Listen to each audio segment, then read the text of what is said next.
Good evening, ladies and gentlemen. We'd like to get started. Okay, the board came out of executive session. No votes were taken during executive session, so I'd like to start the workshop. Everyone, please rise for the Pledge of Allegiance. I pledge allegiance to the flag of the United States of America and to the republic for which it stands, one nation, under God, indivisible, with liberty and justice for all. Okay. So we'd like to start the meeting tonight with a presentation on mining. As everybody is well aware, we had some months ago a town board meeting with our planning board consultants that was conducted via Zoom to talk about drafting basically a whole new code section instead of revising what we had, because there were so many issues with what we had. We thought it was probably just a better idea to start from scratch and really address the issues that are really pressing for our town. So we have in tonight's package, which was sent out with the agenda yesterday, we have some documents that were prepared for this meeting and for this project, basically. So I am going to invite John Andrews, Bruce Barber, and Liz Axelson up to kind of briefly, or not briefly, as long as it takes, I guess, go through some of the points made in this draft. And again, this is a draft. This, isn't what we have settled on, but it's more of a jump-off point than the code section we had, which was really problematic on so many levels. Good evening.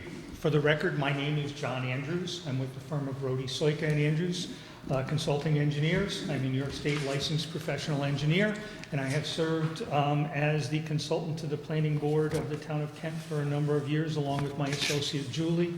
And I am pleased. I think this is the first time I've been in front of this board, so good evening all. What we have prepared was basically a conceptual modification to your town law. As the supervisor said, some months ago we had a Zoom meeting. It was you folks, it was representatives of the planning board, there were some other involved stakeholders, and we had a rather wide-ranging conversation.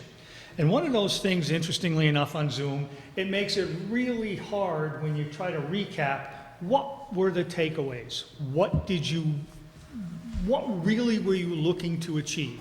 So the three of us kind of distilled everything down, and the first work product we had sent you was kind of a discussion outline.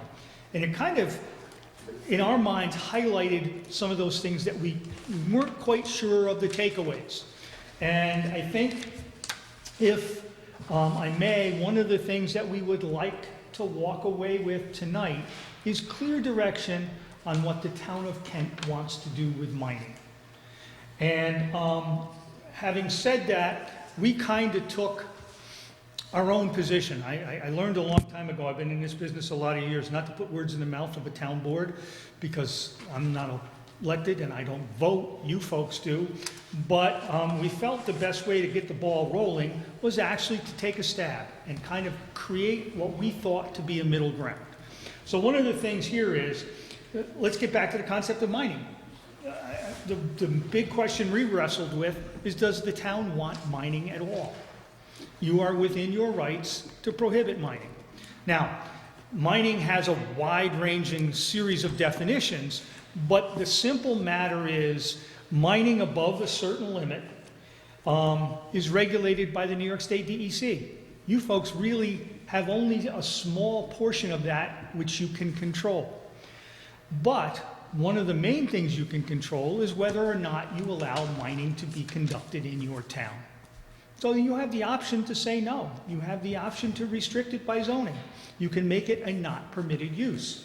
However, I think the three of us, when we put our heads together, came up with the fact that there are certain conditions that exist here in the town of Kent that would suggest that some forms of mining may be warranted, but they are warranted perhaps in limited districts, limited locations in the town, and under limited situations. In other words, to maximize the amount of control you folks have.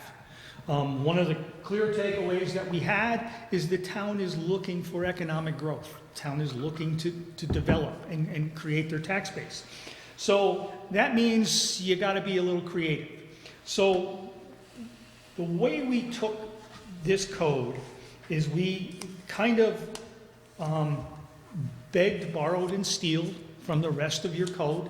This mimics it. What we propose to do is actually put it in your zoning code as a new chapter, not a standalone, not anything else. It's part of zoning.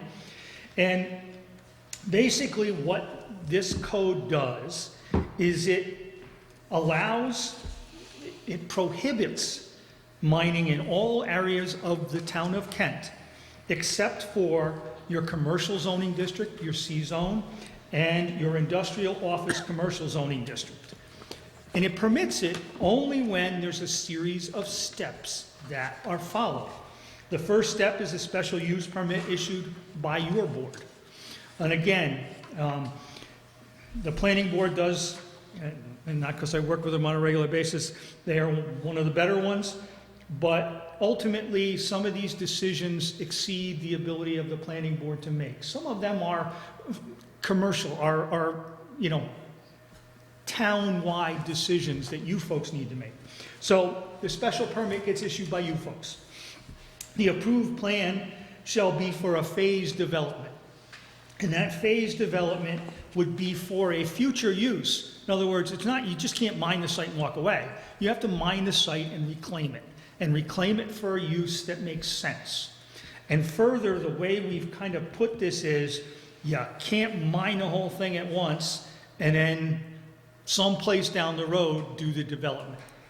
It's got to have a phased development. In other words, you mine a section, you develop a section. You mine the next section, you develop a section. So that you're getting the benefit. I mean, there are inconveniences with mining. Don't kid yourself.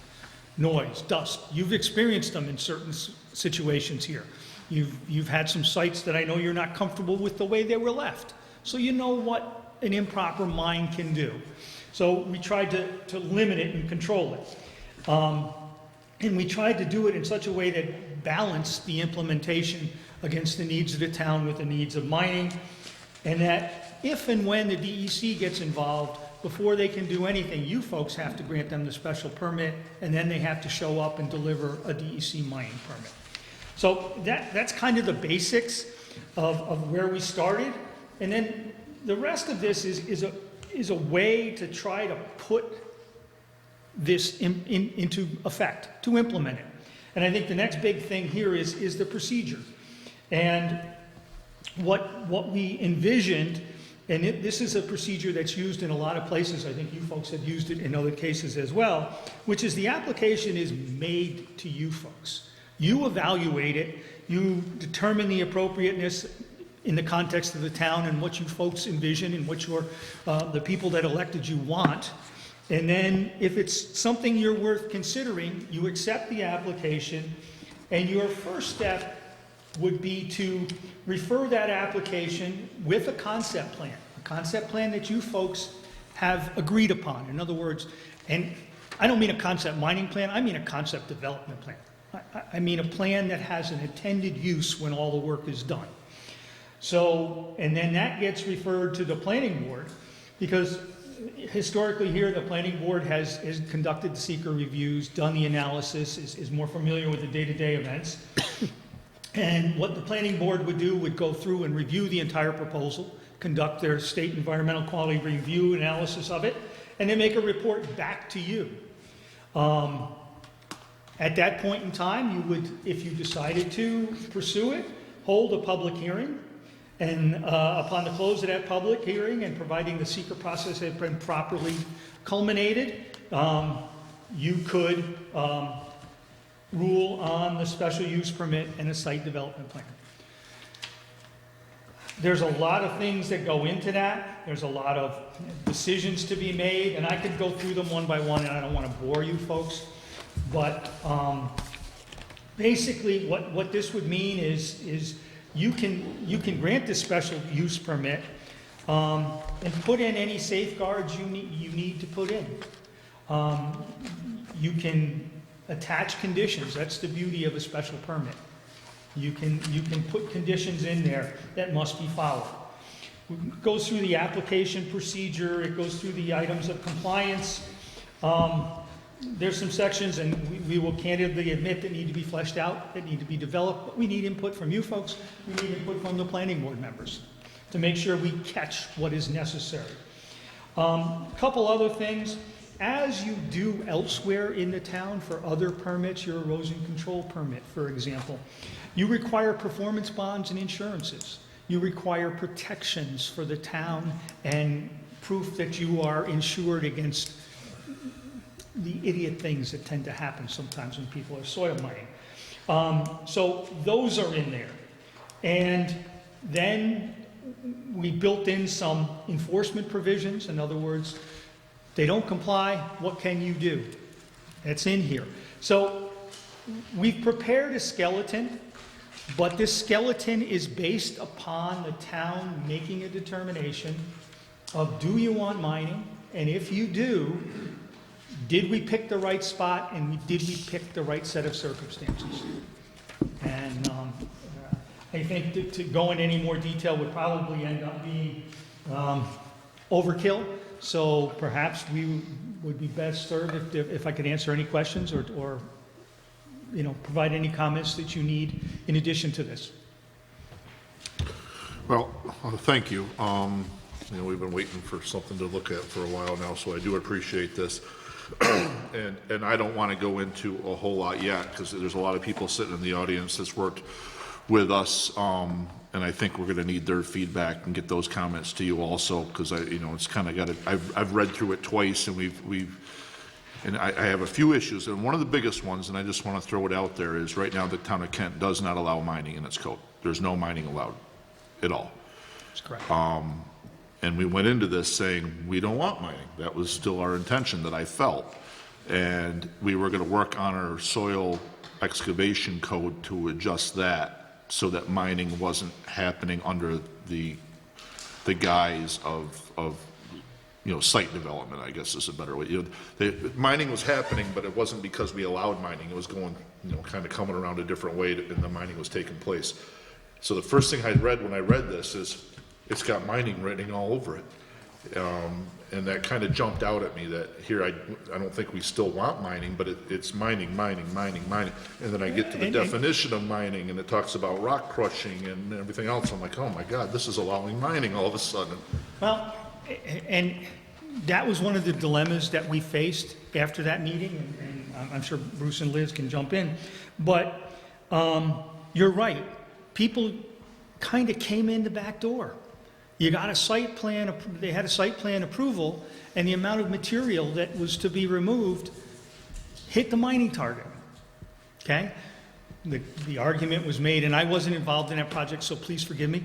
I think part of the argument was, well, the only way we can make the land developable is to basically terraform it, knock it down, rebuild it, and get rid of the material. So, we thought that's going to be a continuing battle. And rather than, there's always going to be back doors. So what we kind of said is, we're going to lock all the back doors from the inside and make you broach this issue up front through the front door. And that's what I read. It put so many other stipulations in there that now there was mining, but it was mining, but layer after layer after layer after layer. And you have to understand that when you start to talk about the word mining, mining means different things to different folks, but under New York State law, DEC has rendered some definitions as to mining. It's a matter of statewide concern. There's a bunch of issues, and a couple of the projects, particularly ones I think that were most sensitive, ended up having the town kind of precluded because they ended up going for a mining permit. And there wasn't much you folks could do about it. Correct. And so here again, I didn't mean to emphasize, and we did not mean to emphasize mining, but that's the reality. That's what we're talking about. You know, most of the other small stuff, it gets handled pretty well during the site plan approval process, and you also have a pretty good erosion and sediment control process, all of which kind of regulate the smaller activities. It's when these projects came in with multiple acres, very unusual situations, you know, irregular terrain, whatever. So again, we were just trying to figure out, we heard you, but Well, it's an the only interesting way to approach. close the back door was to force you to the front door. It's a very interesting approach. Instead of ignoring the word mining, it's take it head on and regulate it to the best of our ability. It's a different way for me to at least think about it at this point. Before you hop down, can I just ask a couple questions? Certainly. And I'm not hopping down. There may be better answers than mine, sir. Please understand. So if the town's policy position is I'm sorry. Okay. If the town's policy position is no mining anywhere, right?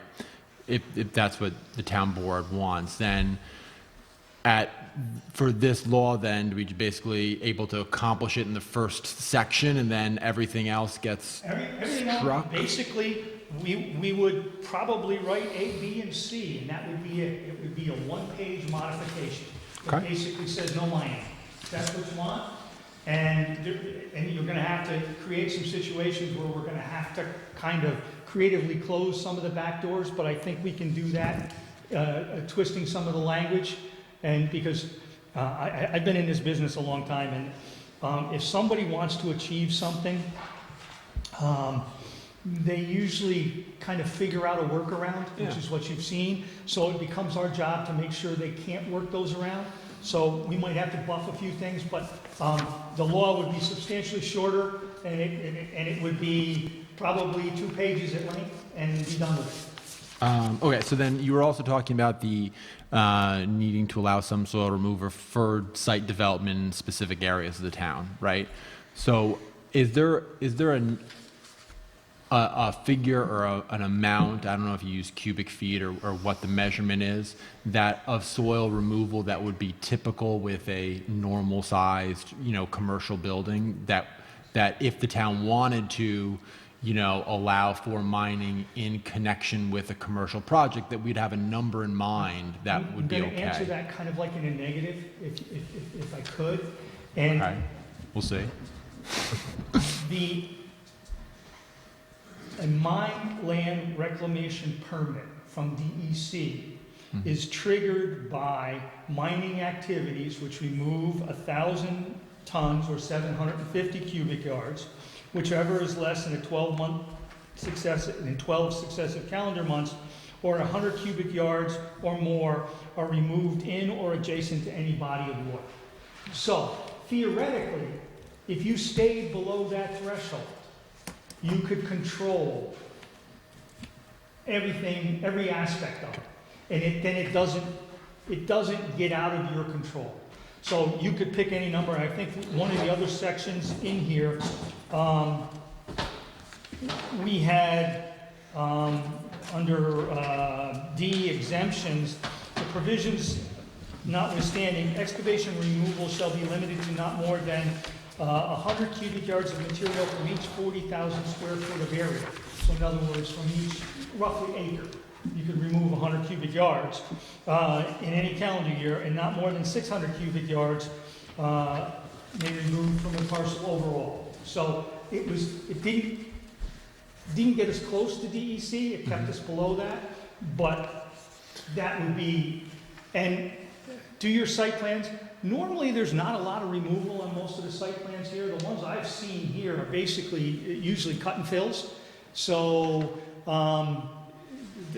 most of the sites in town are relatively irregular.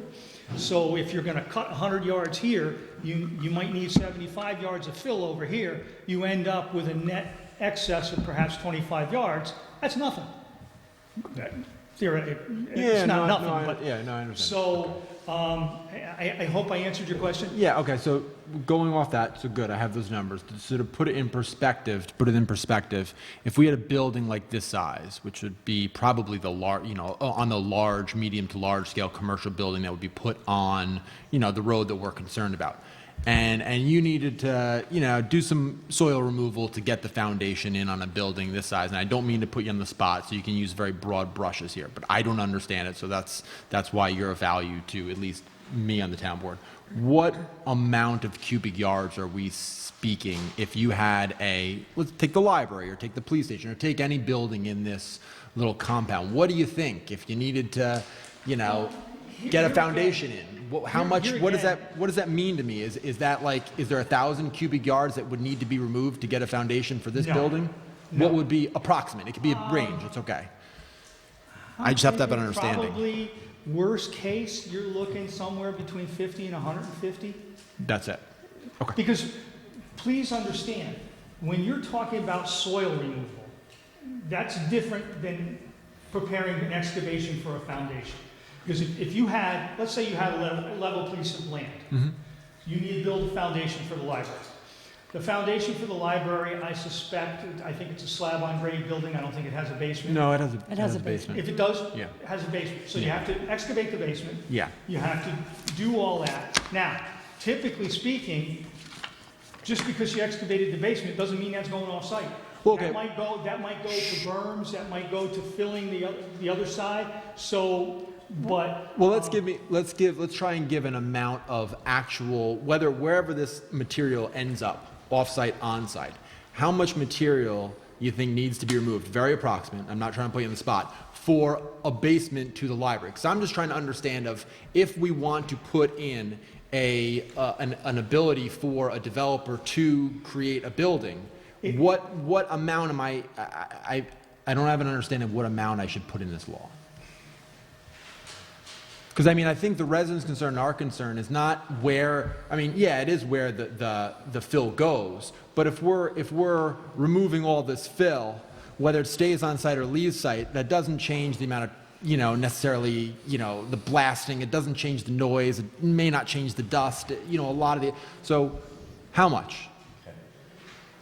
Good evening. My name is Bruce Barber. I'm the town's environmental consultant. Paul, I think that what you're looking for is a typical excavation amount that would be under the footprint of this building. Yes. Create a full basement. And that can vary anywhere from a house, which would be maybe 100 Bruce, to 200 feet. I think Better? people are having a hard time hearing you. If you could just talk into the Oh, microphone. sorry. I'm usually doing stormwater, if you recall. Where nobody complains. Sorry, Bruce. So, Paul, a typical house would be maybe 100 to 200 cubic yards. Something Okay. of this nature might be, 1,000 to 2,000 cubic yards. But I'm wondering if we're really capturing the concern of the town board, and that is, it's not so much the excavation of the basement. What happens, or what has happened, and what I think the concern, correct me if I'm wrong, is that people would be purchasing a piece of property that has a large amount of rock on it, a large amount to be removed, and the value actually to the person purchasing that property is as much or more the rock to be removed than it is the building to be constructed. And so they go about the process of obtaining a DEC mining permit, and they apply to the planning board for a site development plan as well as other ancillary permits as well. And the town of Kent doesn't really have the fail-safe mechanism to control that whittling down of the mountain to get to the flat building site that they potentially, maybe or maybe not, would put a building on and would be a commercially rateable building. I believe that's really the challenge that we're looking to resolve here in terms of how do we create that balance, as John alluded to, where we're going to facilitate good commercial development where good commercial development is supposed to go, and also maintain the natural resources and not really scalp the land, my words. And that's what we're trying to capture. So, Chris, it might be a different word than mining, but effectively it is mining, what they're doing out there. They're taking a bunch of rock away. Oh, I agree. And so I think what we need to look at this evening is that activity, forget the word, that activity of taking a large site that has a rather large amount of rock on it In certain cases, maybe 100 feet or 150 feet or more. And not only whittling it down to a flat surface, but recently we saw an application where they actually went to hollow it out and create it even further down below grade. How do we take care of that situation and all the ancillary environmental issues that come with it? And there's a couple of different ways of doing that. There's taking a lot of towns will take a look at subtracting out certain components of the site and create what's called a net buildable area, right? So you're going to take out slopes greater than 15%. You're going to take out rock outcroppings greater than 5,000 square feet of contiguous area. You're going to take out wetlands, et cetera, and you're going to get to a spot where the 10-acre site maybe has a developable area of perhaps 5 acres. And that's where your building should be going if we're doing our job correctly. And that, at that time, then this law will come in terms of regulating mining, or call it what you will. And the neat thing about a special use permit, as John alluded to, is A, you can add a whole bunch of conditions to it, right? B, you can revoke it if they're non-compliant. And C, it can have a term if the town board feels you'd like to have a term with it as well. So it could be a renewable entity every year, every 2 years, every 3 years, whatever the case might be. It doesn't require a mapping change. So an overlay zone or something like that would be very expensive to do because you're going to have to do more GIS and more zoning maps and all that sort of stuff. You don't want to really necessarily create that expense. But identifying areas that you might wish to create that balance of commercial development with preservation of the resources in the IOC and the commercial, by changing the zoning is something that you might want to consider, and that's what we're advocating tonight. Okay, so just a couple follow-up questions. So in theory then, if we didn't allow any mining that was an amount that would require a permit from the state DEC, which is over 750 cubic yards per year, we would essentially still be allowing for site development of, almost the size of this building. If you keep the status quo, yes. Okay. That's exactly what's happening, Paul. So you hit then- the nail on the head. So then this is my final question. I'll let my colleagues and then the public in. We're here because of, maybe a particular site or what have you. What are these back doors that you guys, what happened? Right? So we had, so the sites that the town board has been brought this issue to their attention, they went through the planning board. The town board, or the town has no mining in its town code. It went to the planning board. It had a site plan. I'm sure it had all those bonds and all the things that you guys, the planning board, like to do. What happened? So what happened is the site plan had an entire build-out of the site that is potentially the bus garage site. Let's talk about that. Yeah. That had a potential build-out of a storage building in the back. There was discussion about it might be a UPS warehouse and transfer station. There's a lot of discussion, and so there's an actual site plan developed with buildings and parking and a well and a septic system, all that cool stuff. Site plan was approved, and then the rock removal occurred, and there was no commercial. And the development didn't occur. Correct. So basically, it was just, for the record, it was, we're going to build something, but we need to level it first. Okay, on the level, come back when you're ready to start building. They never come back. And that's right. And that's why what John and Liz worked on is the phasing plan. If you're going to be removing rock and you have a site plan that's approved, you're going to be constructing a building at a certain phase before additional mining is going to occur, so that that balance is reached between creating the commercial rateable and allowing people to continue mining. If you're not going to build any buildings, the mining is going to stop after phase one. That's basically the way it would work. John? Liz? Hi, I'm Liz Axelson, planner with CPL. I worked a little bit with the town board, mostly with the planning board. I've worked with a lot of different planning boards throughout the Hudson Valley.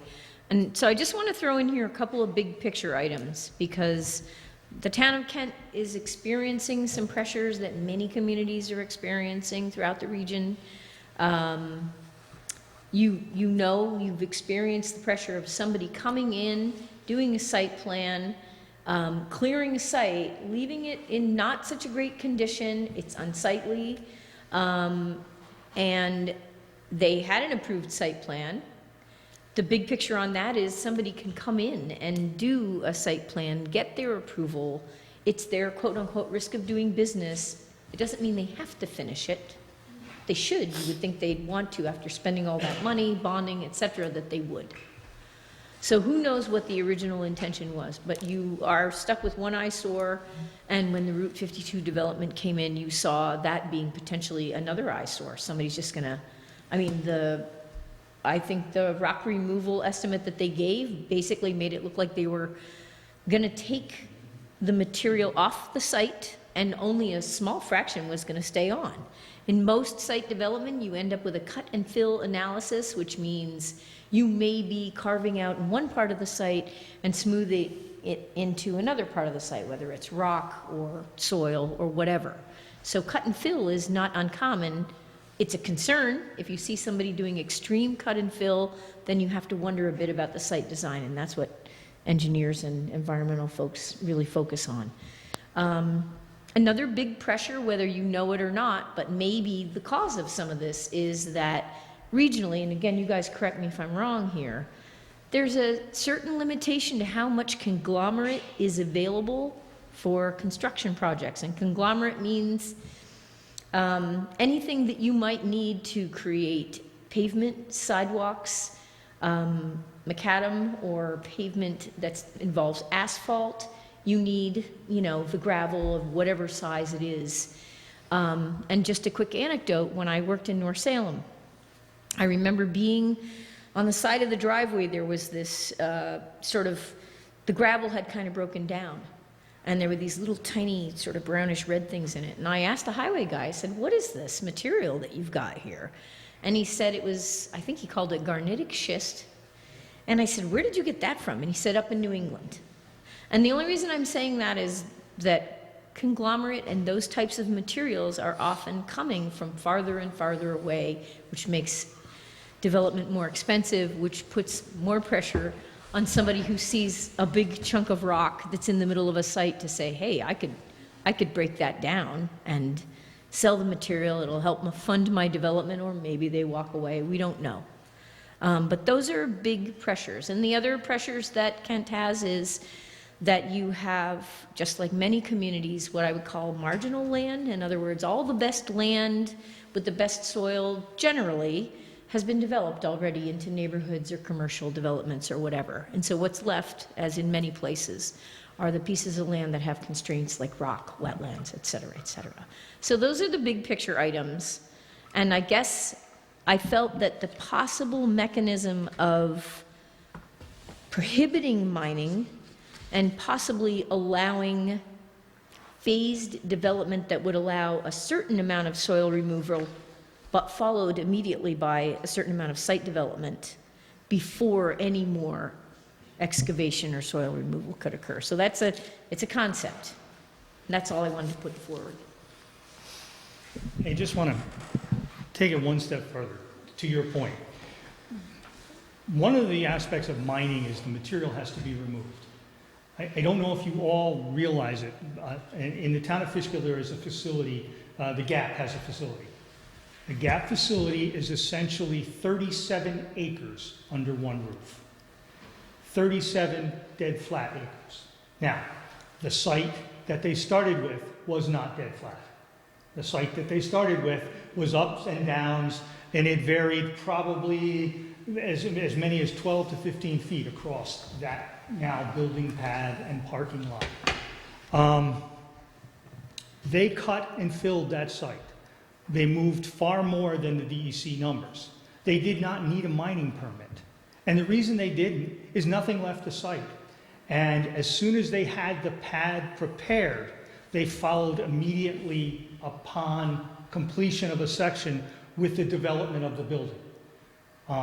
So if this is planned right, what we're trying to regulate is those pieces where the developer comes in, gets a nice site plan approval, and says, okay, but before I build it, I got to do this. And then he does that, and he either runs out of money or sells it, or one of the things that's happened quite frequently, and it's probably going to happen again, the bottom fell out of certain markets, so certain things didn't get developed. And then how many times have you heard, well, it's not economically viable at this time? Yeah, but you've peeled all the soil off there and you've made a boatload of money, but now you've left us with a boatload of problem. So what we were trying to do is not regulate those things that make sense. We're trying to mitigate the best we can, though letting some of those things get away from us, getting away from the town. And that's, I mean, again, like I said, our takeaway is whatever you folks want. If you want to say no mining, that makes my life a lot easier. And we can do that. But the practical reality is, at some point in time, people are going to come here and want to develop sites, and you're going to like to have that rateable, whatever it is. And this gives you an opportunity to create a situation where maybe you can control it rather than having it control you.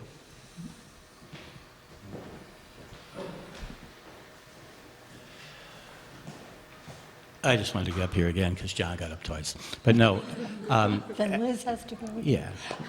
Actually, the thing you need to consider too is, again, this word balance, because your IOC zone, well, your Route 52 corridor, which is one of your development areas, commercial development areas, has an awful lot, you don't need me to tell you, an awful lot of wetlands and restraints to future development on a large-scale basis.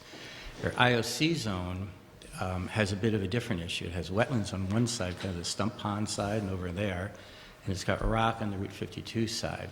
If you want to develop the town to some degree more commercially, you're going to have to consider some form of rock removal, et cetera, in the IOC zone. But again, it has to be done where good development will go in good places on these sites, and these sites won't be completely leveled and become an eyesore and become a detriment to the town rather than an asset. So it's something to consider.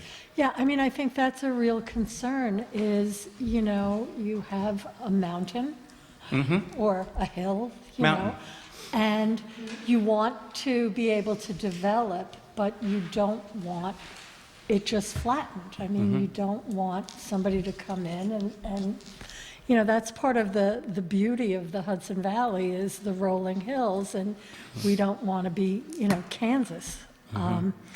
And we don't want to end up with, just all these flattened pieces of land that then are fallow. I mean, they're not, it's like bad enough if you don't, you'd like to have a tax base, but if you don't have a tax base and you have a beautiful town, but to not have a tax base and have this wasteland is something I think this town board really wants to prevent. And I think, and so I think that it is more than, I mean, I think it is a fine line between saying you can't do any mining or saying we have to regulate how sites are developed so that we achieve an end of having some kind of commercial development, but we don't, make this a wasteland. We don't make our town unappealing. We don't make it awful for our residents. And that's the task I think we've given you. Right. Right. So I think, unless other members of the board, we should open this to the public. Yeah, I took down some notes, and I think it's best if we, hear the public and send all the notes to your review. I'm not going to insult Kansas. I like Kansas. No, I like Kansas So too. I'll save my comments for some other state. Do you ever drive through Kansas? Yeah. Yeah. All right, so why don't we, Henry, you want to be first up? Come on up.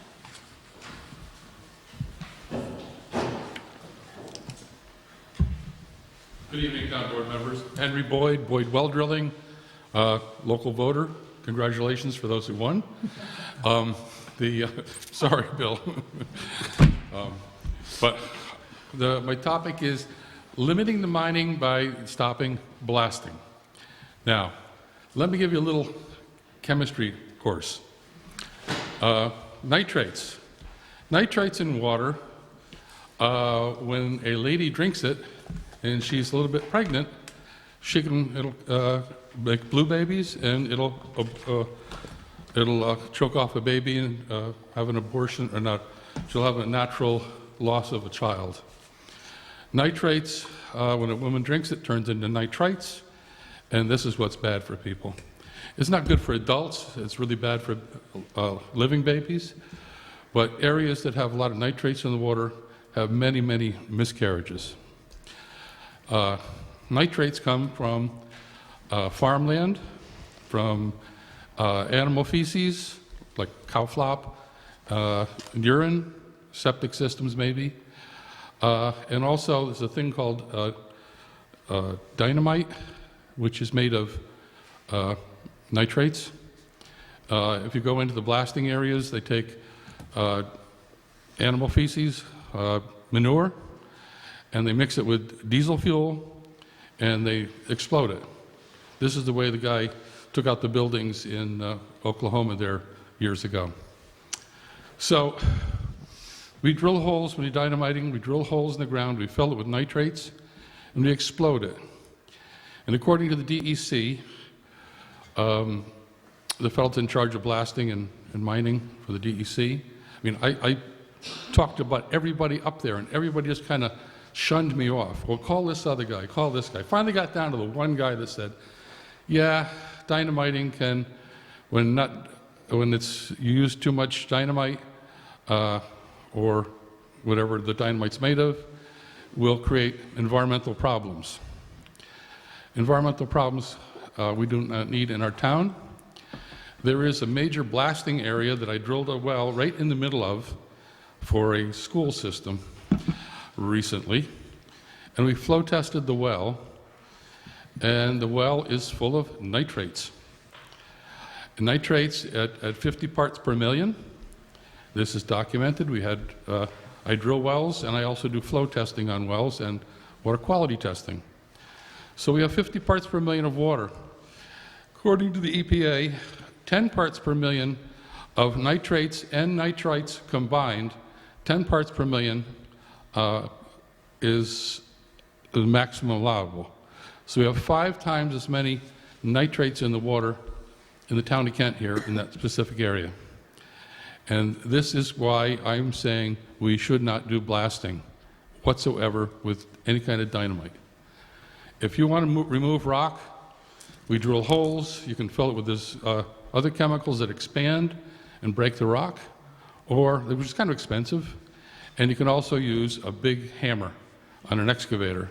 It's a little bit noisier, but you're going to find that all the neighbors around that school site, bus stop, bus garage, all the neighbors complained daily about the blasting. It shook everybody's neighborhood. And if anybody wants to do small blasting somewhere, by the time you do the insurance and you go around and check all the neighbors and things because of the shaking, most people do the hammering with a big excavator today. You use far, far less dynamiting. It's only on big projects where you can let one big shot go and you can blast half a hill away at one shot, and then they grind it all up. So blasting is not a real good thing. Now, other things to look out for. In the town of Dover, Peckham Materials used to have a big quarry up there on Pleasant Ridge, and a big mountain. That mountain, that beautiful mountain you're talking about, that God put there to preserve beauty in our world, Peckham Materials said, okay, we won't mine it. They didn't want the deer and the antelope and the trees to be disturbed. They went in and they started mining, actually mining straight into the hill. And you can get your car and you can drive along inside these mines, which I have done, and these great big dump trucks going by you inside the mine. And they can mine year-round. It's always 50 degrees in there. It's a little dark. But they just light it up, vent some air through it. So watch out. Nobody ever comes here and wants to just bore a couple of holes in the ground horizontally and start chipping away on the rock. But the nitrates are the big problem with the dynamiting. And there's a couple other quarries that I work in that I do water services for, and I will pull some more nitrate samples from their wells. One is over in Cold Spring. There's a huge quarry over there. But the little quarry we had already created a problem. I called the health department. The health department went down and checked the wells at Sunoco, and they checked which is straight downhill. They also checked there's an apartment house just uphill, and they came out as negative. But there are other places down below there that are on the downhill slope from these areas. And we pumped the wells up there. When it first came through as nitrates, we'll just pump the well a little longer. So along with the school, we pumped the wells for 2 weeks steady, 24 hours a day.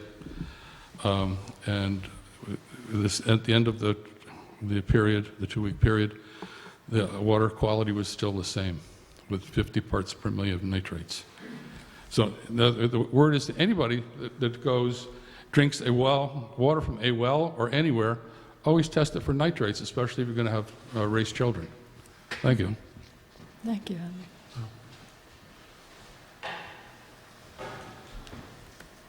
Anyone else?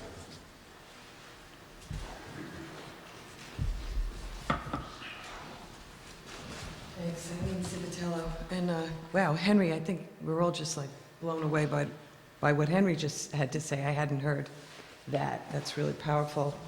And, you know, we worry about development. Of course, as taxpayers, we worry about development. As a town, we worry about development, and we need to be aware of that. But at the same time, not all land is the same. I mean, you know, we happen to have an IOC currently that, you know, as Bruce said, and as the planning board wrote in a letter to you guys back in February, by necessity would have to be blasted to be developed. And you know, that coupled with the fact that 100% of Kent is on well water. There's no municipal water in the town of Kent, and as it says in our current 14-year-old comprehensive plan, it says probably never will be municipal water in the town of Kent. We are a well community. And, you know, we worry about development because we want to protect but if we don't protect our town physically, our environment of our town, not just for the beauty of it, because of things like eyesores that like we look at every day when we go by there, and now we know even more of that story, which is just horrific. But you know, if we worry about developing for the quick buck, for the tax base, but we don't worry about that, we don't have a town. We don't have a town, and that's totally irresponsible. I would like to mention again that I think we need to redo our comprehensive plan, our town comprehensive plan, and we do need new zoning. We need to look at where we have designated. You know, back in 2008, it was a different world. And on some level, it was a different world. And you know, that seemed like a good place probably to the people that were doing that, to make that the IOC. But now knowing that we'd have to blast that mountain down, and we'd be sitting prey to people who would be coming for our rock. I mean, it is true. I know what you said about that, you know, aggregate is more scarce and more valuable, and we have to be careful that we're not just sitting ducks for people coming for our rock, destroying our environment, which they've proven they will do without a conscience, and then leave us with a nightmare. You know, we have too many stories across the country that we can hear about that. So I gotta say, I don't know. I mean, I appreciate the effort, work put into what we heard tonight as this conceptual code, but I don't hear anything different from what we had that didn't protect us the first time. We had phased development. The phased development didn't phase. We had bonds. The bonds were walked away from. So, you know, I would like to propose that we as a town need to take 3 steps back. Look at our comprehensive plan again. Look at where we want to develop our industry, and see if we really need to do that on a rock mountain that needs to be blasted to do that. That's it for now. Thanks. Thank you.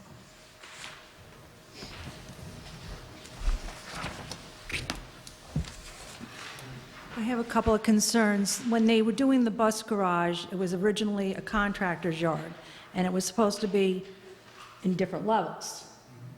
So I don't know when it was changed to clearing it, but I remember it was phased in 3 different levels, and it seems like a lot of projects come in to town saying, we're going to be a contractor's yard.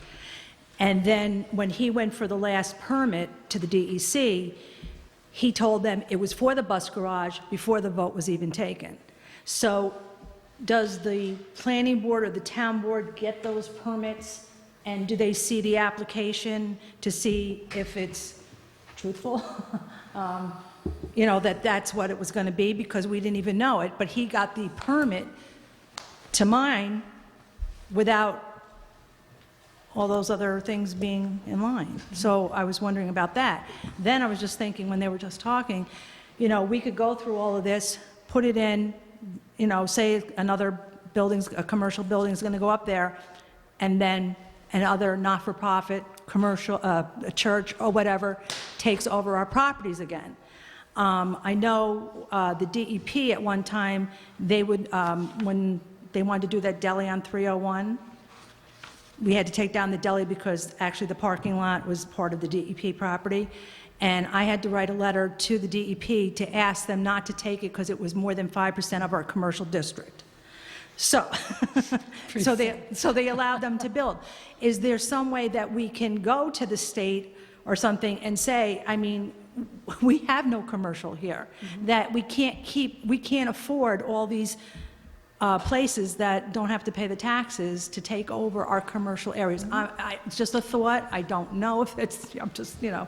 And the fines, you know, if we're going to do this, then is the part of the code that, you know, for the violations, you know, really hitting them, you know, like a percentage towards. Right, and I mean, I think Liz wants to speak to the other issues, but certainly the fines, I mean, that's something that, you know, if somebody is coming in and is going to be making big profits and their intent is to come in and walk out, if we're going to fine them a couple $100, that's not going to do, I mean, we need to have hefty fines to make sure that people do what they say they're going to do, and that that's their real purpose, not just to clear the land and then take away. Right, and I just wanted clarification that John had said that the gap, they didn't have to go to the DEC because they had to keep it on there. Is there something that we can say the material has to stay on the property? Because he also did rock crushing, sold it all, and we didn't permit that either, so.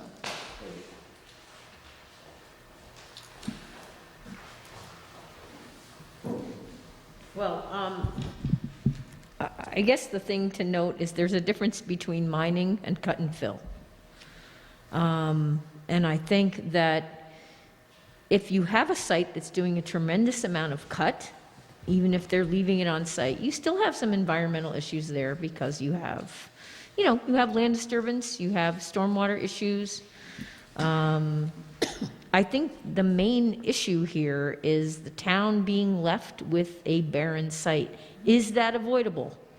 And can we come up with a mechanism? And then it, you know, I guess the concept here was enforced phasing. In other words, you can't do another hunk of mining unless you've done a hunk of development that's done.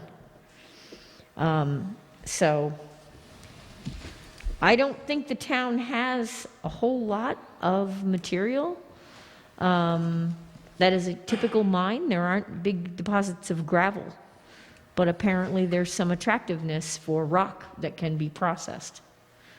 Another mechanism that we may have hashed out was the business of prohibiting on-site processing. I know down in North Salem, they had an issue where somebody was doing on-site processing of materials from their site, but then unfortunately bringing in materials from other places and processing it in North Salem before going south with it. So, you know, those are other issues. I don't know that I answered your question or not, so. That's interesting that we're bringing it in. Yeah. Anyone else? I just wanted to ask a quick question. With everything that's going on, I appreciate all the information. I'm sorry, I'm a little loud. That's okay. I just wanted to know, where are we as far as the time frame now? What are we construed to? What is the next step? What is the next expiration date? We've done a few different reviews. I know we've extended the moratorium a couple of times. Where are we in the time frame? What has to be done? March 3rd. Is for what? March 3rd is the expiration of the moratorium. And does that allow us to, again, extend if necessary? Yes. We can do that indefinitely at this point? Well, I mean, I'm hoping that we don't. I'm hoping that now that we're like actually seeing some movement, that we can move this process along a little faster. Go ahead. So I understand that you have the opportunity to do another moratorium and extend that. I don't know what other projects are in the background that are, chomping at the bit or pushing or waiting for that moratorium to end. Just a quick update, which I've given to the planning board on a number of occasions, is that the Route 52 development, otherwise known as Kent Country Square, it's hard for me not to say Country Squire, is really on hold. They really have done almost nothing. About every 3 months, I get an email from Patrick Cleary, and he's, kind of asking, hey, if we give you this, can we go forward? And I kind of send back an email that says, Bruce and John and I did a thorough review. We said, this is what we need for you guys to come back. So not much activity there, and that's gone on for, I think it's creeping up on 2 years. Liz? So I'm not aware of what other things are chomping at the bit. The other day, as I go by there a lot, I drive around the town a lot, I saw a piece of equipment, heavy equipment in there, and I don't know what it is. You can't really slow down on 52, but it was a long thing with like some kind of a belt that, and I don't know it, but it disappeared. Okay, it was in there, and it probably took, it's a long type of piece of equipment. I imagine something to do with brush maybe, but I think it's further in the property. And I did inquire about that, but Did you from the inquire road with you the- can't see it, but you can see the tracks. 'Cause Did you nothing's inquire been- with the building department? No, I didn't. No, I just inquired, I just asked my town board members, I didn't get into the building department. Usually I get into town hall and then I get directed other places. But I figured that's why I'm asking you. I don't know, but it looks like it's further in. And then if you go by there, you'll see like tire tracks where some of the, and I just had to ask, I don't know. I'm not aware of that. I would say check with the building department. I know that they had a huge amount of blowdown, but I don't imagine they're still cleaning that up, and we had sort of a plan for dealing with that. So I don't know about any activity in there. Okay. I just wanted to speak a little bit to timing. I heard the date of March 3rd, and I always work back.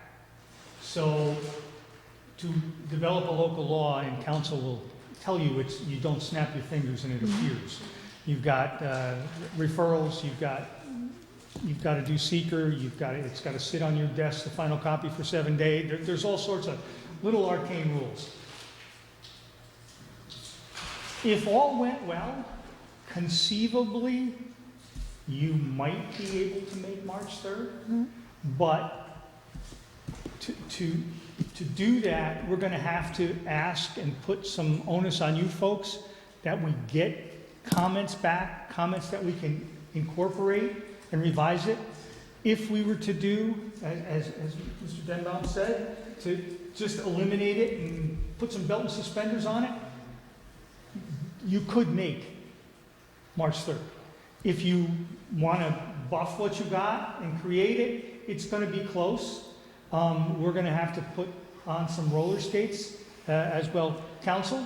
But it might not be March 3rd, but it might be conceivably April 3rd. But there isn't a big window. So that's why when Bruce and Liz and myself spoke, one of our big takeaways here is, and it was the question, when do you folks want this? And right now, I think, unfortunately, the ball is in your court. Give us the direction, and we'll try to do our best to get you there as quickly as we can, so long as council permits us to. So, John, I got one thing I would like you to take away from tonight, and it goes back to Eileen's question is, you know, she said she didn't see a whole lot of difference between what we had before and what is written there now. Is there a way you could outline what the differences are so that's more clear of, because she's right, you know, the last project going through planning, there was phasing into that also. So where do we see the major differences compared to what we had before? The major difference here is, number one, it's been put in your hands.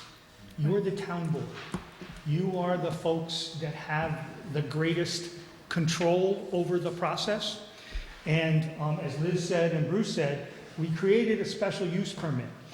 And a special use permit allows you to impose any conditions that you may see as being advantageous on a project. So those are two differences. And I think if you start to look at some of the considerations, phasing, interim landscaping plans, other things, I think the goal was here, if you acknowledge that mining is going to occur, and if you acknowledge that certain parts of the site are going to be terraformed, as long as you get the proper safeguards in place in terms of a condition, an enforceable condition, it's a little bit different than a simple site plan approval, because a lot of people can, you know, walk away from that. Right. But I think here, because it's been raised to you, because you have some abilities, and there's still, we got a lot of wiggle room. There's a lot of stuff that has to be buffed in terms of penalties. I know one town, you can't mine phase 2 unless phase 1 has been fully landscaped and is satisfactory to the town. So there are ways to do that. And how they got to DEC without you folks, DEC is a pretty shrewd bunch of people over there. And if there isn't some clear direction or clear language in the town code, DEC has a tendency to kind of work to the benefit of an applicant, shall we say. So that's why one of the clear things that we wanted to put in here is you guys, you, the town board, are in the driver's seat. DEC can't wiggle around you. Okay.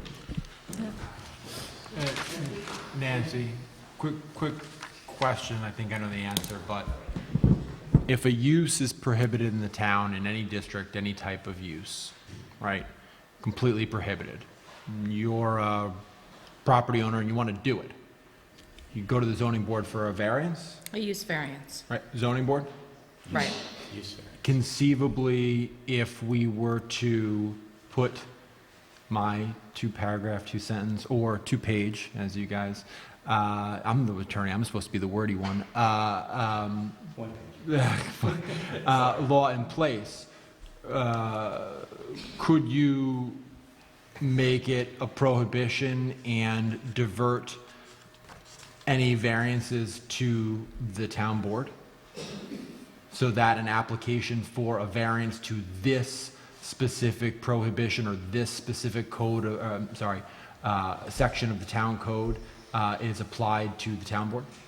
I don't know the answer to that question, but I would think at the very least, you could require a referral to the town board or an opinion from the town board, but I'll look into that for you. Okay. Sorry, Bruce. Yeah, I also wonder if you could also mandate a special use permit through the town board referral as well. Right. And have that kind of control. I think, Chris, the answer to Eileen's question is one of control. Right now, the only processes we have is Chapter 66 of the Town Code, which is steep slope and erosion control. And that is not going to really influence a mining operation on a site. The planning board doesn't have the tools to control the mining as part of a site development plan approval process. This, what we're looking at doing is, from the very beginning, the town board gets to see what folks have in mind on the site, developing a concept plan for your review, taking a look at the natural resources on the Yeah, site. I felt like we did that through the Route 52 process. We saw the concepts, we saw the depths of cut, the grade, the fill, we saw everything there. Which one, Chris? The one that hasn't been built? Or Correct. The, The right. one that hasn't been leveled and cut yet. That was all stuff we saw, but we didn't, I don't feel like the town had any regulations to control that. And that's where I think we really wanted to be able to control. Right. You know, the 180, I don't even remember the numbers now, the drastic change of the landscape. Right. The cut on that site was proposed to be 140 feet. Okay. And the premise behind it is that it would be more visible from 84. That was the driving force, part of the site development process. But the fact is that there was no layering of control. What I think we're looking at, if indeed it goes a different direction than what Paul is advocating, is dividing this up into processes, where it's going to be initially reviewed by this board, and then if you're comfortable with the concept and it meets with the comprehensive plan goals and the development goals of the town, it could refer to the planning board for the normal environmental review, secret review, and then back to this board for public hearing and special use permit. And conditional special use permit, term on the special use permit, revocation of the special use permit, all of these things are just basically exerting additional controls where there are none presently. Okay. And just this is a quick yes or no question. Have any of you ever had anything that what Henry was talking about that just prohibited blasting in general? Any of the towns you've worked with that just blasting is not allowed, period? I haven't come across it. None of you have come across that at any time, so thank you. Well, we can be the first. I'm not disagreeing. I really just wanted to address this again, what Henry just said, because we all kind of heard it, and then we kind of went past it. You know, we've seen the plan for the 140, 180-foot rock cut here, and that, thanks to the town and you guys, was stopped. Okay, that was stopped before it could happen. But we also had the mining happen, or the blasting happen, right down the road. And we endured the environmental, the nightmare, the mess. And now, apparently, we have, I would almost say, we have like a Superfund site, based on what you just said. I think it would be unconscionable to allow any blast. I think we need to, like, I am so alarmed right now that I feel that the town should right now, from this moment forward, having heard the report from Henry, cease and desist any attempt to blast in the town. We are 100% well water reliant. This mountain up here is solid rock, and it is uphill from wetland, right? Isn't this wetland that runs behind this back here? How could we in our right minds allow any blasting? How could we? We can't. We can't if we have a conscience at all. Henry, can we get a written report from you on that? Can we submit that to you? Can we put this in the record, your report? I just found the pump is still in the well down there, and also I'm going to pump that after a previous verification. And yes, I do have laboratory reports on it. Yeah, I mean, Henry's the guy. Henry's the guy. I brought that up. You brought that up? I brought it up trying to at a public meeting and stuff, and sort of got blown off. Well, you know what? This can't be blown off. Well, hopefully, we're waiting to see what's going to happen, but that's one of the top concerns I have, and I believe this board has, and the new board will have it, because quality of water is top shelf. We know that. There's been an ongoing thing going on now, and I cannot let you know. All I can say is that we all know what's going on. I've been tipped off. I have advised some people, and I can't say anything more. Wow, why? Why can't you say anything more? Because I'm not going to say anything more. I've expressed it to the school at the meetings. We have the school right here. Excuse me? We have the school right here, and the groundwater. It's the owner we're dealing with. And you can't drink the water in the school. Yeah. Well, how come you can't say, Bill? Because I've done it. I'm waiting now because there's other factors that are developing, and I cannot. I'm sure my town attorney is going to tell me to keep my mouth shut. You know, it's great for us to have dreams for the town, but we have a current Well, it's concerns situation, about that this means. particular site, and I got to be careful what I say particular site because it's still ongoing. We have had conversations in Albany, so please, we're on it. Okay. Right, and this was Well, actually, if we're on it, then we need to look toward what we're planning to and what we're actually considering doing Right, again. We allowed this to happen, whatever this is, it needs I didn't allow it to clarification. happen, but that's okay. But, so, and I just really want to weigh in on one other thing. Our current town board is above reproach. I don't question anybody here, nor the planning board. Do I question anybody's ethics or morals or commitment to the town and the people in it?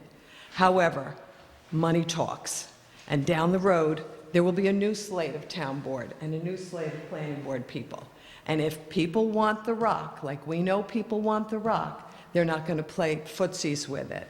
And it wouldn't be unheard of to place people that would allow special use permits. I mean, you know, I'm not being conspiratorial when I, you know, spell that out and say that that's a logical thing to do. If you want the aggregate, if you want the materials that are here, put somebody in place that's, you know, we didn't invent corruption, right? And it's to having it be in the hands of the town board, planning board. I think we need legislation that prevents and protects the town. I don't think it belongs in the hands of any one board or group of people. well, and there would also be, I mean, according to the code that's before us, there would be public hearings also in this. So I think that, you know, I mean, I'm all in favor of public participation and public review. And I think that it is the responsibility of residents to keep people honest, to keep on things. And I have to say, this has been certainly the biggest issue of, you know, my 4 terms in office. And I think that the involvement of people, I mean, we've had, you know, meetings attended by more people on this issue, but, you know, the number of people is not necessarily what is important. People are still very interested, and they Right, have their and it's- finger on the pulse of And this, it's yes. also the, you know, people are doing their research. People are coming in and not just saying, I'm against it, don't do it. I mean, people are coming in and giving us food for thought all the time. And I think that that's going to really drive the rest of this process. But is it fair, Maureen, to ask the town residents to sleep with one eye open and to constantly, every month, you know, when the agenda comes, make sure it's not got, you know, and so, wouldn't it be wiser for us to do legislation that just doesn't allow us to contaminate our town, that doesn't allow the contamination of our town to happen again? Wouldn't that be wiser? Because I know as a town resident, as a taxpayer, you know, I mean, I know you all work too. I work, I really don't want to come here, you know. I I'm don't not want to saying you have have to be. to. you Don't know, feel obliged. We've done this, you know, you understand. You know, and most of the people that, you know, that night that we had 250 people here, you know, that was great, but they're not going to come out every month. And we're going to get sleepy again and sleep with both eyes closed. And, you know, let's do legislation that protects us, Well, I mean, that I doesn't think that's what we're allow trying to do. what happened here. You know, you remember the way I complained. And you know what? I'm going to say this on record here, okay? I had people in the area that also were up in arms about what was going on. And you know what? They wouldn't come see you with me because they were afraid the mafia was involved, okay? This is what I heard. It's rock. I We're am not going. involved We're with the not- mafia. so, I want to just you know, say that people right here. Rock, and they don't want to. It's true, right? All right. So, you know, but don't leave it up to the town residents No, we're to not- keep a watch, and not- I don't was- leave it up to in the hands I of was the town board. actually being- All right, that was you know. I was don't being mean to be- complimentary of you, Eileen, that people are mafia very doesn't scare me, involved, right, but that's exactly- Eileen, I have no mafia connections. one more thing about the master plan. I did have to talk to Liz about the master plan because I'm concerned about the logging issues. We have 2 loggers and how it impacts our town roads, okay? And solar farms. If you recall, we had a major upheaval with people up or off the Ludingtonville Road with the solar farm issue. And right now, everything is being encouraged with solar farms. Not against solar farms, but where you want to put them. Yep. And I don't know That's if that's in our code, and I yield to the professionals, you know, the different zonings. And I did speak to Liz, and I put them, you know, Liz is our town planner. But there's another issue we have storage unit business on Horse Pond Road. We have a storage business on 311, which is in front of the planning board, I believe, or for expansion. And now I understand across from Goog's, near Mr. Boyd's property, there's another storage unit project. And then near the old Healy's, next to Healy's, at one point, I might have been pulled, that I don't know, and I have to yield to the consultants, but another storage unit project was proposed. And I challenge, you know, I got Liz here, so I don't want to be a town of storage units. Yeah, really. What's anyway. happening with the gas station over here? Is that being developed? Excuse me? Is the gas station still in the works at 311? Bob's? Bob's Garage It's is still going in the to works? be renovated, yes. That's still, that same project that he presented is still in the works? That is, there's two issues before they go to the planning board. From what I understand is the cost of materials has skyrocketed, it's slowing down. That's right, I it has. believe Liz mentioned this earlier. It has. And they're in negotiation for purchasing more land in that area. Okay. So every time any development happens, it's going to impact the environment in our town. You know, even if it's done properly, it's going to impact, when soil is removed and rock is exposed and it's impermeable, the rain is going to fall differently, the water is going to run off differently. Right. And it's going to affect the entire environment around it. I also asked the guy for a good neighbor grant, and I understand the head honcho went down and looked at Lake Carmel. And if you look at Lake Carmel, I call it the Terry Hill Cove. It needs a lot of help. It's going to be a dead lake soon, in my opinion, although I've yielded to the environmental engineer. But I'm just trying to see what can be done there. And on that note, the old Bob's Garage, in his public presentation that some of you were in the audience, he says, go to Marlboro, New York. There's an identical one that's built into the hill because behind that Bob's Garage is a hill. I went up there and met with the people up there, the shop owners and some of the customers, and you know, took some pictures. And it's like it could be a replica of what's going to be on 311. But I did that. Again, after Henry's report, I really want to propose that we put a stop to any kind of blasting to go on in this town. I would yield to what the consultant's opinion on, but I'll tell you, we need clean water. Yeah. And safe water. And that's scary. All right, back to mining. Sorry. I don't know where Well, I you had want to Liz head, here, but I'd like to kind of just summarize. I think what I would propose to you is I think we need to do two things. We need to prepare a no-mine law for consideration based on what this gentleman said.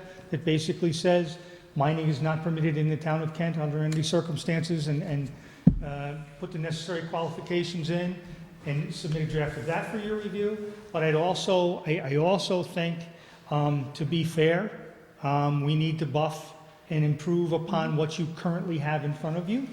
So at some point in time, you will be able to make a reasoned choice between the two. So if that seems like a workable plan, we will step away and do that. I would really appreciate it if any comments you folks have, you could get together and get them to us in writing sooner rather than later. I think what we will first do, however, is turn to the task of this gentleman, the nice easy one, and write a no mining plan.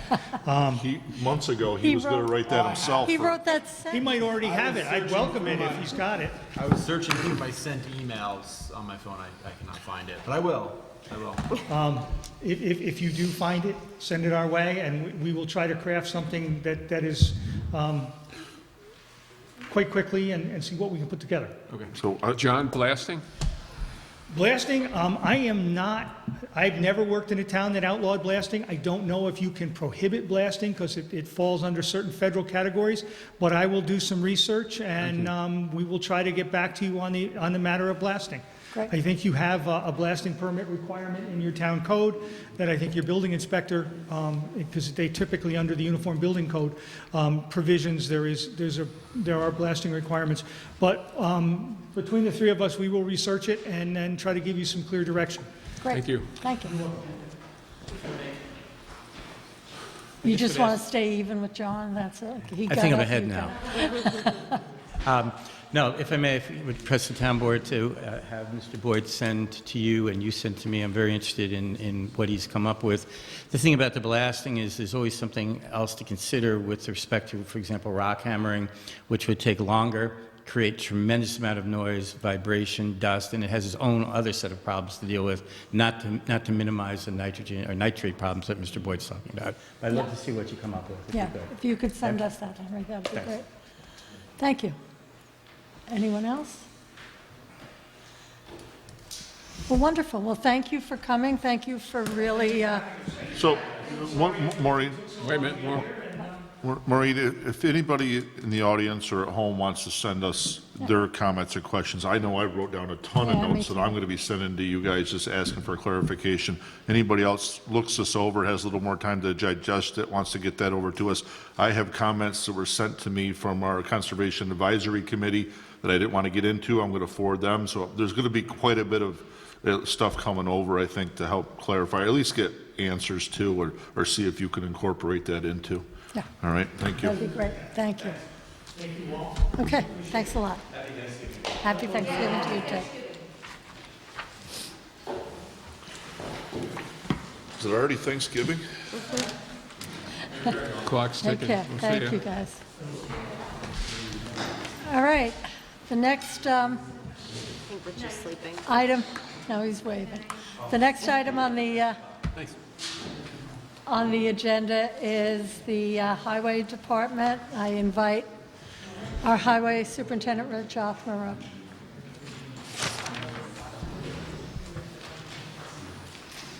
You don't have as big an audience, You Rich. need a better agent, Richie. You need to get higher on this agenda. Blessed with my own foundation. My I never goodness. got here. 1985. Oh, okay. Not All right, recently. so you have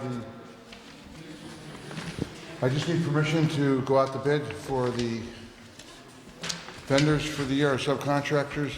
Nancy looked them over. Two of them, I asked for a 2-year price with the tree cutting crew and the Stump tub grinding. grinder. Because he's the only show in town, so instead of making Ron do all the work and everything, so. And I just want to confirm the dates that I sent to you guys, are those still good? So that's going to be questionable. Well, so that's what we were, Are you going to change the meetings for December? well, I brought that up at the last meeting, and we wanted to wait for Chris to be here. Right now, the December meetings are the 7th and the 21st. I'm fine with both of them. We think had we thought should- about yeah. moving it to the 14th. I mean, I'm Fine with the that, too. 21st. Either one for me. Whatever. I can move the 7th to the 14th. I don't know if I can move the 21st to the 14th. What? No, I think it would be the 7th goes to the- 14th and the 21st, would Yeah. be the 2 meetings. No, For- the No. 7th and the 14th. Oh, the 7th. 7th and the 21st is what we're on the schedule for. Right. Yes. Yeah, I could move out of the 7th. I don't think I can move out of the 21st. Okay, so then why don't we just keep it the 7th and the I 21st? think that's better. Okay, fine. That's fine. So we're good with the dates? So we're good with your dates. And just for clarification, I get confused every year with this. Can they pick up packages starting tomorrow? Yeah. Okay, so I just need your approval to go out to bid, and then we're going to open them on the 17th. We're going to open And them then on the award them at the 17th, next- And the meeting will be on the 21st. The and- 17th is a Friday. We'll open them up, you and I will open them Yeah, up in the that's town what we hall. always, right. That's Good? fine. Okay. Perfect. Thank you, everybody. What's your question? Yeah, You're going to let them go? yeah, I'll find out. Roll easy on? What do you I need? would- No, I don't need it. Okay. All right, should we good? Yeah. Yeah. Okay. I make a resolution authorizing the town clerk to advertise for 2022 annual bids for highway service and materials in the town of Kent. Whereas the town of Kent Highway Superintendent wishes to advertise for annual bids for service and materials regularly used by the Highway Department. And whereas the town board of the town of Kent wishes to authorize its town clerk, Yolanda Capelli, to advertise for bids for highway services and materials. Now therefore be it resolved, the town board of the town of Kent hereby authorizes its town clerk, Yolanda Di Capelli, to advertise for annual bids for highway services and materials. I make that motion. Second. All in favor? Aye. Okay. Solarize Kent. Ann, do you want to come up? And Ann Campbell's been authoring all the emails on this stuff. Why don't you come up and... Ann Campbell from Kent Climate Net. So we have 3 things on the agenda, and frankly, I don't remember the order. Doesn't matter. But we did run the solar campaign that the town board endorsed. And I'm very pleased to report that as of October 31st, we had 55 people sign up to receive solar energy from upstate Farmsville, not farms in Putnam County. And as part of that, there was a commitment by the company Ampion to give the town $100 per customer. So once the paperwork has been sent to Ampion, the town will be receiving $5,500 towards additional climate smart work. I also have submitted the documentation of our campaign to NYSERDA, the New York State Energy Research and Development Authority. And it's a little ambiguous. We were encouraged by Eleanor Peck from Hudson Regional Council to submit now, even though our campaign officially closes in 2 months, because she's concerned about the funding still being there. So we may be told that we have to wait 2 months to receive the funding, or we may receive it now. I'm not sure which, but the materials have gone into the portal. I didn't get a chance to tell you that. That's the 5,000. That's the $5,000. So I don't know if you want to act on that tonight or wait until we have definite confirmation from NYSERDA of when that funding will be coming through. It doesn't matter. It's going to be 5,000 no matter what. We can Right, act the on it amount will be tonight. the same. Right. Right. Might as well do it. So just a tonight. correction, you said 55. The 5,500 is from Ampion. Yeah, but it's 56 in our resolution. Yeah, it was 56 in the And email. it was 56 in your email also. I'll let Oh, you know. that was my mistake, because the 56th customer was actually on November 1st. Right, so it'll be So I think it's 55,000, not 56. 5,500. That's not a, we can Yeah. change that. Sorry about that. Not a problem. And then the possibility of the town signing up to receive electrical supply through Ampion is a separate issue. Maybe you want to deal with that. Or should I talk about that now as well? Let's Well- talk about that a little if you want. Yeah, go ahead. Okay, so we have received a proposal from Ampion to do the same kind of changeover for the town. The way Ampion works is that the billing goes through NYSEG, and they had done an estimate based on our NYSEG account information. I believe they said the savings would be $3,600. They provide a guarantee that the rates will not be higher than what would be originally under NYSEG without this program, and the savings are up to 10%. We did check on if the town wants to withdraw. Apparently, they require 6 months' notice. Also looked into the capacity issue, because Ampion had indicated that they are reaching capacity, and in fact, for the solar campaign, we may be encouraging people who want to sign up in the future to switch over to Power Market, the second vendor that's come on board. At this point, Ampion has started waitlisting customers that come in on the residential farms, so they are pretty close to capacity. On the other hand, apparently they have a separate solar farm that they work with that deals with commercial and industrial customers, so they can accommodate the town. Okay. But now, and this maybe is more of a question for you, if they're going to guarantee that they're going to be under the rates of what we get our power supplied through NYSEG, if they don't live up to that condition, then can we have something written in the contract that we don't have to obviously give you 6 months if you're basically breaching the agreement with us? I mean, that would seem to be standard, that that's a Yeah, I don't see condition. why not. Although again, they're not guaranteeing the 10%. They're saying up to 10%. And there is a guarantee that the town would not pay more. That's what I'm because saying. that's in the legislation. Right. And Putnam Valley actually put in a little change to the contract to have that wording explicit in the contract. So you could request that the change would say not only that it's guaranteed that we would not pay more as a town, but also that if that did occur somehow, Right, it would trigger us being that there able could be to, Withdrawal. an immediate cancellation. Although again, that's, according to the legislation, that's not supposed to happen, that they could ever charge more. right. I should mention also that this is a climate smart action that would get us some points towards certification. I'm not sure the exact number of points, but it's beneficial in that way as well. Okay, great. So just, you know, and I know you probably don't have this in front of you, but the estimated first-year return to the town would be 3,717, 5-year 18,583, 10-year 37,167. I'm not going to go up to 20-year, but it does add up over time that there's some decent savings to the town. And I'm assuming that that's figuring on the full 10%. Right. And they did point out that for those of us who are signing on as residential customers, we're going to see fluctuations in the amount of solar credits depending on the time of year and the weather conditions and things like that. Okay. Is that all the town buildings, you know, as We far as gave, electric? we gave all the nice SEG Highway. accounts, yes. Police? Yes, it was everything that was All provided. of them. Good. What happens if the solar farm can't handle the load, or there's like a storm that knocks down panels? Do we just automatically get kicked back to the oil-powered electric? That's an interesting question because I know all of this energy is being fed into the grid. I assume that there is backup so that if something happened to the solar farm, we would still receive our electricity supply, and chances are then that that might not be fully solar during that time period. I have not investigated that to see what the company policy is. That's my understanding, is that, you know, basically the solar farm is putting the energy into the grid that's controlled by NYSEG here in the town of Kent, and NYSEG is supplying it. But you can't divide up where the energy's coming from. It's basically being sold to NYSEG, and NYSEG supplying it, and they're committed to it. So NYSEG the energy's going to keep coming at that point. Where I don't know is if it fluctuates the bill greatly. If the solar farm goes down, do we just drop back to the NYSEG rates? And that's a Well, good these question. are questions we could certainly ask. Yeah, that is a good question. Anybody else have any questions about this? Or if, you know, the other thing is they may be banking it up. They may be banking credit with NYSEG.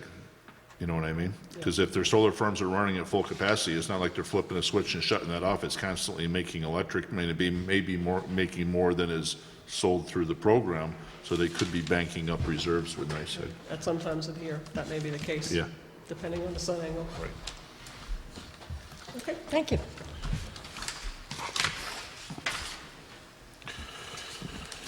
So we have a couple of resolutions here.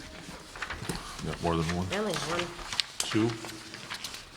We have two. Well, if we Yeah. want to go ahead with accepting the, Oh, is there three? no, No, there's there two. are two. All right.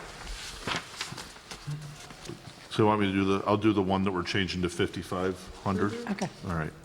There was two changes on that. I'd like to make a motion to pass a resolution to accept the grant from NYSERDA and funds from Ampion for community solar campaign, whereas NYSERDA has awarded a grant to the town of Kent in the amount of $5,000, the NYSERDA grant, for a successful community solar campaign, and whereas in connection with the successful community solar campaign, the town has been awarded $5,500 from Ampion, the Ampion funds, and whereas the town board desires to accept the NYSERDA grant and the Ampion funds and to approve and ratify any and all prior action taken by town officials in connection therewith, now therefore be it resolved the town board of the town of Kent hereby gratefully accepts the NYSERDA grant in the amount of $5,000 and accepts the Ampion funds in the amount of $5,500, and it is further resolved that the town board of the town of Kent hereby authorizes and directs the supervisor to execute any and all documents necessary to give effect to this resolution. Be it further resolved that the town board of the town of Kent hereby approves and ratifies all acts heretofore taken by the town board, town supervisor, and any and all other town officials in connection with the subject grant. I make this motion. Second. All in favor? Aye.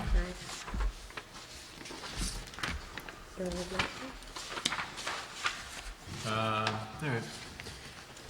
Make a motion to adopt a resolution to approve a proposal from Ampion for electricity to town-owned buildings and facilities, whereas the town of Kent has received a proposal in the form of community solar savings report from Ampion to provide solar energy to the town-owned buildings and facilities, which will result in annual cost savings to the town of up to $3,700, and whereas the town board wishes to accept the proposal of Ampion for electricity to town-owned buildings and facilities with the understanding the cost for such service will be less than the cost of electricity supplied through NYSEG. Now therefore be it resolved, the Town Board of the Town of Kent hereby accepts the proposal from Ampion to provide electricity service to the Town of Kent owned buildings and facilities, and be it further resolved, the Town Board of the Town of Kent hereby authorizes and directs the supervisor to execute any and all documents necessary to give effect to this resolution. I make that motion. Second. All in favor? Aye. Where are we? Okay. Lost my agenda here. The next item on the agenda is to reappoint our assessor. We had appointed our assessor on a provisional basis, and so now it is time to appoint him to fill out the rest of the term.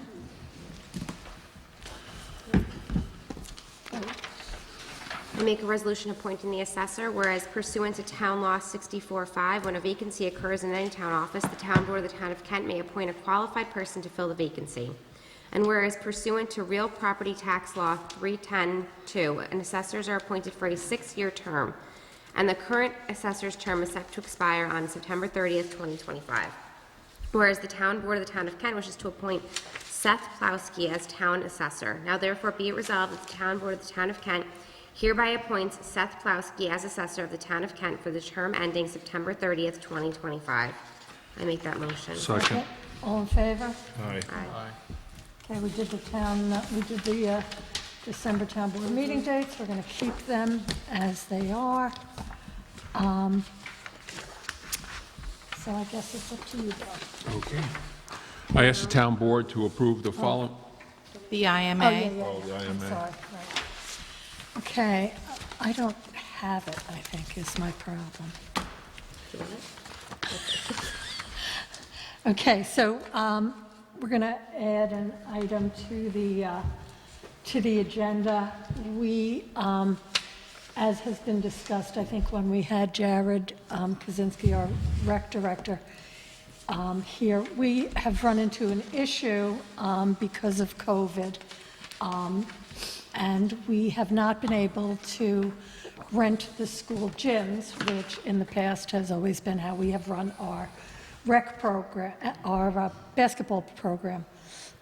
We didn't last year was COVID, so we didn't run a lot of programs anyway, and we didn't run basketball at all.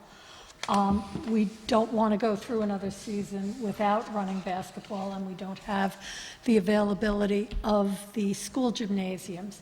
So we have been working with Patterson Recreation to come up with an intermunicipal agreement where we run a combined basketball program with the town of Patterson, so that, our kids can play basketball this year and, hopefully have a very successful season. So we do, our council has reviewed the intermunicipal agreement, and the town board has had an opportunity to look at this. This all kind of came, through late today. It's something that's been worked on, but it just kind of got onto everybody's desks late today. That's why it wasn't on the agenda.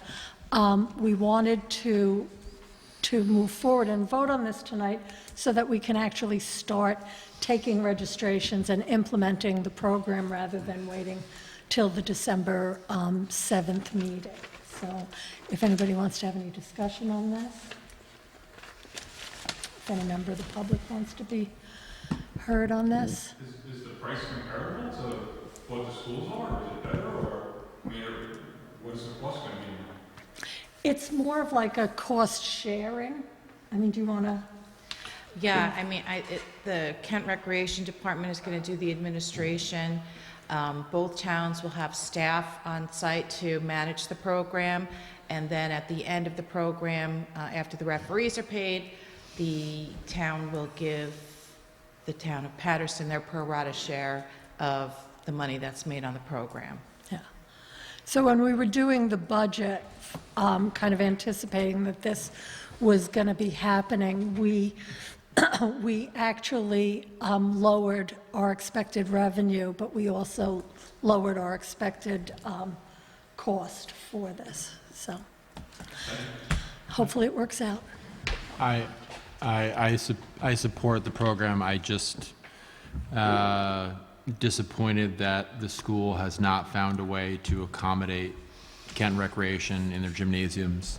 This can't go on forever. If they think that kids are healthier at home on their iPads, sitting there than running around a gymnasium with each other, they are sorely mistaken. They have not provided us with, hey, it's going to cost X amount of dollars to clean it in addition. They have not given us any additional options. They have just basically shut down the program. I think that does a disservice to our kids and our residents, and I think the school district, as with most items these days, is making a mistake by not finding a way to move this program forward. So I'll vote yes for Patterson. I hope it's a great partnership. It's just unfortunate that we'll have to travel and have tougher gym times and do all this type of stuff when it is for the good of the children. Well, I support it. I think it's a good thing that Kent Rec is looking to partner up with the town of Patterson. Our rec programs in both towns have been going down in numbers, and I think it may be a good jumping stone to to continue on with a partnership with them. Certainly, all the kids go to the same school district. They're all going to know each other. They're all in Carmel schools, and they're just going to get to play a little bit more variety of the kids that they go to school with. And I think it's a good partnership, and it's a good example of towns partnering up to solve a problem. Yeah, I agree. I would say thank you to the town of Patterson for opening up their facility to our kids, because they don't have to, and it's a good thing. Yeah, and I thank our rec director for being creative enough to kind of come up with this concept so that we didn't have to lose basketball, because you start not doing a program and then it really kills it. I remember years ago in my old neighborhood, we used to do a block party every year, and it was great, and bouncy castles, and everybody would barbecue, and it was a wonderful thing. And one year we didn't do it, and That was it? That was it. Nobody did it again. So I think that this is, a creative way to keep basketball going, and, hopefully it's a wonderful season. So do we have to make a motion to add? We did prepare a resolution that I gave to Councilwoman Glassman. I'll make a motion to add the item to the agenda to approve the basketball program. Second. All in favor? Aye. Make a resolution to approve intermunicipal agreements with Town of Patterson for basketball program. Whereas pursuant to New York General Municipal Law, Article 5G, local governments are authorized to enter into municipal cooperation agreements for the performance among themselves or one for the other of their respective functions. And whereas the Town of Patterson Recreation and Parks Department and the Town of Kent Recreation and Parks Department wish to organize and run a youth basketball program for residents of Kent and Patterson, the program to be held at the Patterson Recreation Center, located at 65 Front Street, Patterson, New York, as further detailed on that certain intermunicipal agreement between the Town of Patterson and the Town of Kent, a copy of which is annexed here too and incorporated herein. And whereas the Town Board of the Town of Kent wishes to approve the program and authorize the Town Supervisor to execute the agreement. And now therefore be it resolved, the Town Board of the Town of Kent hereby approves the intermunicipal agreement with the Town of Patterson for a joint youth basketball program. And be it further resolved, the Town Supervisor is hereby authorized and is directed to execute any and all agreements and other documents necessary to give effect to this resolution, consistent with the terms hereof, all in form satisfactory to the Supervisor and the Town Attorney. Make that motion. Second. All in favor? Aye. Okay, now it's your turn. Okay, thank you.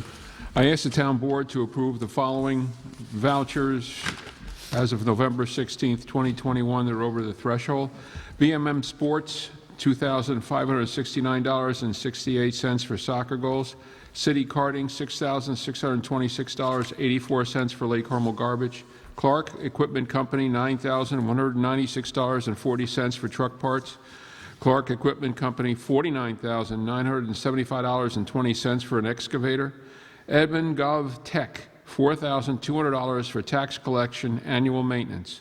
F.I. Adams, Inc., $51,000, the balance for the retaining wall at Ryan's Park. F.I. Adams, Inc., $2,800 for the telephone pole and fence improvements. Global, which is private, by the way, the telephone pole. Global Montello Group, $5,264.60 for fuel. Kevin Irwin, $2,493 for the prosecutor. Magna 5, $3,885.68 for telephone service. Peckham Materials, $80,835.12 for blacktop. State Controller, $32,545. Justice Court fines and fees. Please approve as read. Second. All in favor? Aye. I only have a couple of announcements tonight. The Kent Historical Society, this is still on, right, Bill? Is supposed to be having an open house at the schoolhouse on November 25th, Thanksgiving Day, from noon to 3 p.m.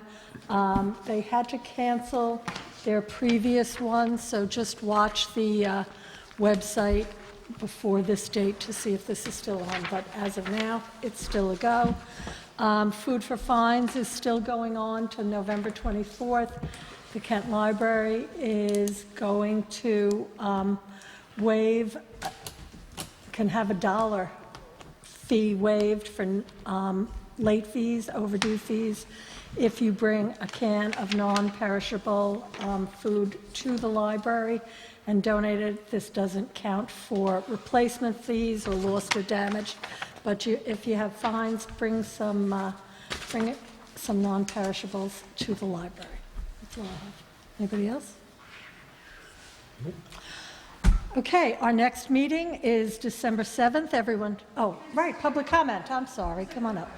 When you said telephone pole, the telephone pole that was hit at the Arts on the Lake, that's hanging there, like a new sculpture.